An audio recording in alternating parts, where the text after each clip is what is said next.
भारत की बात के यूट्यूब चैनल पे मैं एडवोकेट सिद्धार्थ राणा आपका स्वागत करता हूं। दोस्तों, 3 राज्यों में जब भारतीय जनता पार्टी की सरकार बनी, हमने बात करी मध्य प्रदेश की, हमने बात करी राजस्थान की। आज हम बात करने जा रहे हैं छत्तीसगढ़ की। छत्तीसगढ़ में भूपेश बघेल की जो सरकार है, या यूं कहीं सरकार थी, इस प्रकार से परास्त होगी, इस प्रकार से मतदाताओं द्वारा, वहां के जनता द्वारा हटा दी जाएगी, इसकी कल्पना तो शायद ना भारतीय जनता पार्टी ने की होगी और ना ही भूपेश बघेल ने। इसका जो मुख्य तौर से कारण रहा वो सिर्फ और सिर्फ प्रधानमंत्री मोदी जी का जो करिश्मा है वो तो कहीं ना कहीं है ही, लेकिन सिर्फ वो ही एक रीज़न था ऐसा नहीं था। अगर आप इसको अध्ययन करेंगे, इस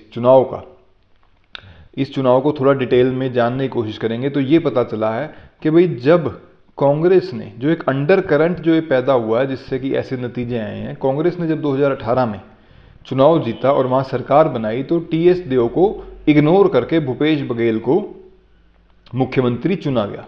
दोस्तों, भूपेश बघेल को चुनना ही वहाँ के जो साहू कम्युनिटी के लोग हैं उनके साथ विश्वासघात की तरह उन लोगों ने इस चीज़ को देखा कि टीएस देव को ना बना के साहू कम्युनिटी जो वहाँ की है वो बहुत अच्छा एक होल्ड रखती जनसंख्या के तौर पे भी और नंबर ऑफ सीट्स के तौर पे भी, और वो सारी की सारी सीट्स जो हैं वो कांग्रेस पार्टी को उन्होंने कांग्रेस पार्टी की झोली में 2018 में डालने का काम किया था। लेकिन उसके बाद भी 2.5 साल के फॉर्मूले पे भूपेश बघेल को बनाया गया, उसको भी कहीं ना कहीं वो लोग डाइजेस्ट कर गए। 2.5 साल पूरे होने के बाद जब टीएस देव को फिर भी मुख्यमंत्री नहीं बनाया गया तो सुरजुका जो रीजन है वहाँ का, जहाँ पे साहू कम्युनिटी की 14 सीट्स आती हैं, वहाँ के लोगों ने अपना पल्ला कांग्रेस पार्टी से भी झाड़ लिया और विशेष करके टीएस देव से भी झाड़ लिया कि भाई जो लीडर अपने ही जो राइट्स हैं उनकी सुरक्षा नहीं कर सकता, उसके साथ लग के कोई फायदा नहीं है, ऐसी एक धारणा के चलते उन्होंने उनसे भी पल्ला झाड़ लिया। और वो 14 की 14 सीट जो है वो भारतीय जनता पार्टी के खेमे में इस बारी भारतीय जनता पार्टी की झोली में डालने का काम मतदाता ने किया। एक तो ये बहुत बड़ा मुख्य रीजन था। फिर जब भूपेश बघेल की सरकार बनी तो पहले साल की अगर हम बात करें तो पहले साल में लोन वेव ऑफ करना और पेडी प्रीमियम बढ़ा देना, ये सारी चीज़ें हुई। इससे एक इनिशियल जो है वहाँ पे अप्लॉज मिला, बहुत लोगों ने तारीफ करी भूपेश बघेल सरकार की। उस तारीफ को उन्होंने परमानेंट ले लिया और बाकी जो चीज़ें हैं उसको इग्नोर करते चले गए, जिससे कि क्या हुआ, वो हर एक फील्ड में फेल होते रहे। फार्मर्स के फील्ड में दोस्तों, जहाँ तो एक तरफ पैडी प्रीमियम जो था वो बढ़ा दिया था, वहीं पे ज़बरदस्ती वर्मी कंपोस्ट खरीदने के लिए फार्मर्स को कंपेल किया गया।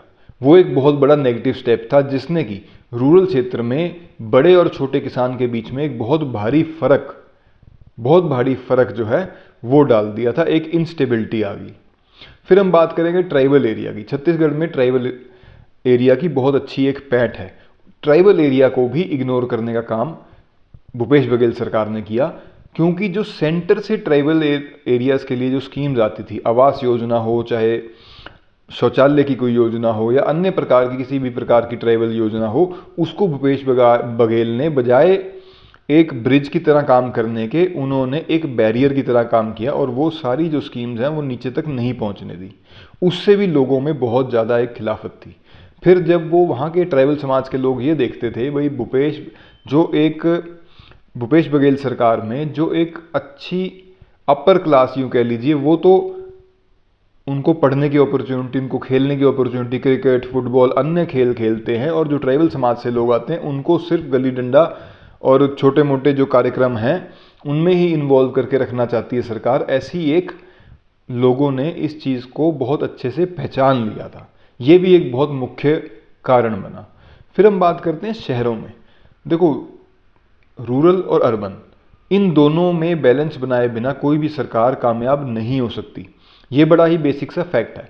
लेकिन अर्बन एरिया में भूपेश बघेल सरकार ने जो ये लोन माफ़ी करी और अन्य जो फ्रीबीज बांटी, रेवड़ियाँ बांटी, उससे क्या था, उनका जो एक ईयरली बजट जो होता है सरकार का, स्टेट का, वो डिस्टर्ब हो जाता।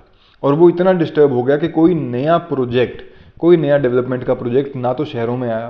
देखो, शहर के लोगों को जो सबसे ज़्यादा चीज़ आकर्षित करती है वो ये है डेवलपमेंट के प्रोजेक्ट। कोई नई बिल्डिंग, कोई कम्युनिटी सेंटर, कोई एजुकेशनल इंस्टीट्यूट, कोई स्पोर्ट्स स्टेडियम, सड़कें, मतलब अलग अलग तरीके से, कोई हॉस्पिटल्स, ऐसी जो फैसिलिटी शहर में आनी होती हैं, कोई इंडस्ट्री आए, कोई मैनेजमेंट का कोई होटल आए, कोई किसी भी प्रकार से कोई एम्प्लॉयमेंट जनरेट हो, तो ये सारी चीज़ जो थी इसमें भूपेश बघेल सरकार टोटली विफल रही। वो इसमें कर ही नहीं पाई क्योंकि उनके पास नई डेवलपमेंट प्रोजेक्ट्स का पैसा ही नहीं बचा।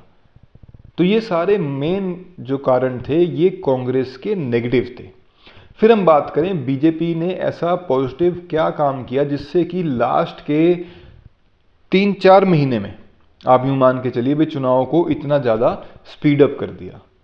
एक तो अरुण साहू जो साहू कम्युनिटी से आते हैं उनको प्रदेश का प्रभार दिया गया, इस चुनाव की जिम्मेवारी उनकी।